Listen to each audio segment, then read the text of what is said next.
Good morning, my name is David Croxall, Clerk of Morecambe Town Council.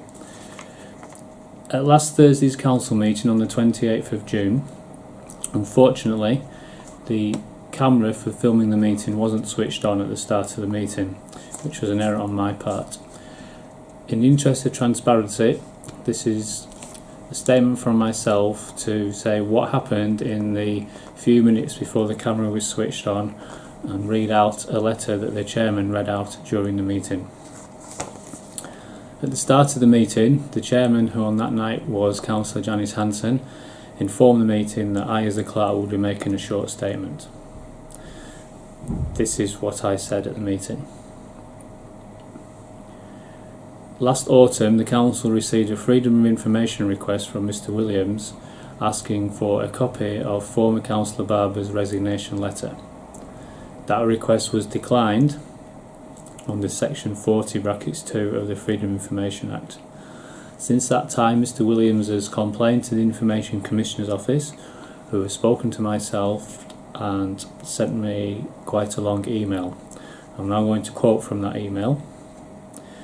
Quote, "The council provided the complainant with a response to point 2 and 3 stating it did not hold this information. However, the council did provide advice to the complainant confirming that some of this information may be held by Lancaster City Council. With regards to point 1, the council advised the complainant that the information was to be withheld under section 40(2) of the FOI Act on the grounds that it would result in the disclosure of personal information relating to a third party. I fully appreciate why the council has taken this approach, and am mindful that there is a strong possibility that many other public authorities in the same position would have made the same decision. In most instances, there is a likelihood that the disclosure of a personal letter of resignation in response to an FOI Act request could breach the first principle of the Data Protection Act. However, the circumstances of this particular case are quite unusual, in that the author of the letter had actually requested that it be read out at a public meeting, although it is pertinent to note that this did not occur and was therefore not placed into the public domain at that time. As we discussed during our telephone conversation, the third party's request that the letter be read out in a particular meeting may not be sufficient to justify the disclosure of the information in response to a subsequent FOI Act request, particularly given that the information was not actually placed into the public domain at that time. We accept that it cannot be presumed that just because the author asked for the letter to be read out that day, that this can be construed as providing consent for the information to be released into the public domain at any time in the future. It also cannot be assumed that the author of the letter would have an expectation that the information will be subsequently disclosed in response to an FOI Act request. The council is therefore correct to be cautious in such circumstances. However, given that the author of the resignation letter did express her wish for it to be read out at a meeting, we would ask that the council consider our guidance in relation to section 40(2) on our website. In this instance, and in line with our guidance, we would ask that the council consider contacting the author of the letter to request confirmation as to whether she is willing to provide her consent for a copy of her resignation letter to be disclosed in response to an FOI Act request.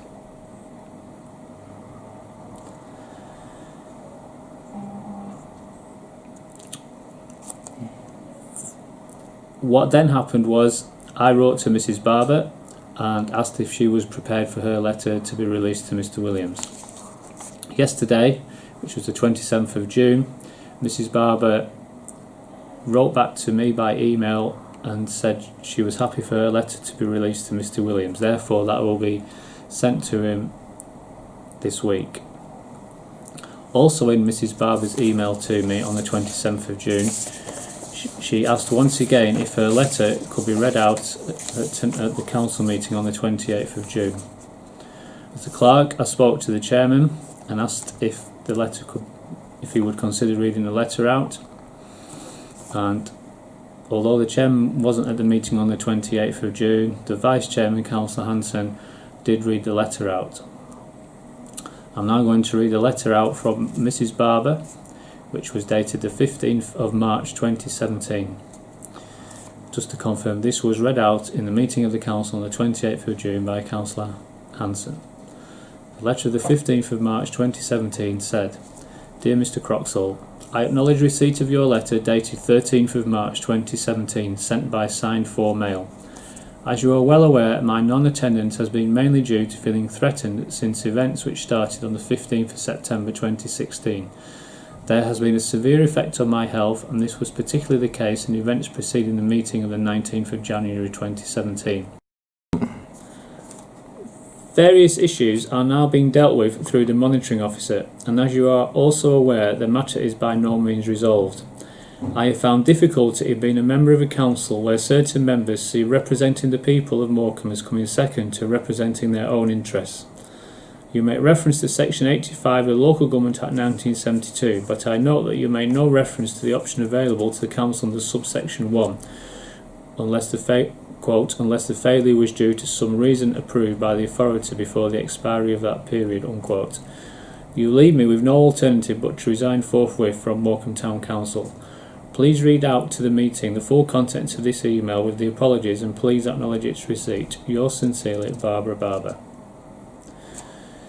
So that was a letter that Mrs Barber sent to the council on the 15th of March, resigning from the council, which was read out in the council meeting on the 28th of June by Councillor Janice Hanson, who was presiding at that meeting in her capacity as the Vice Chairman.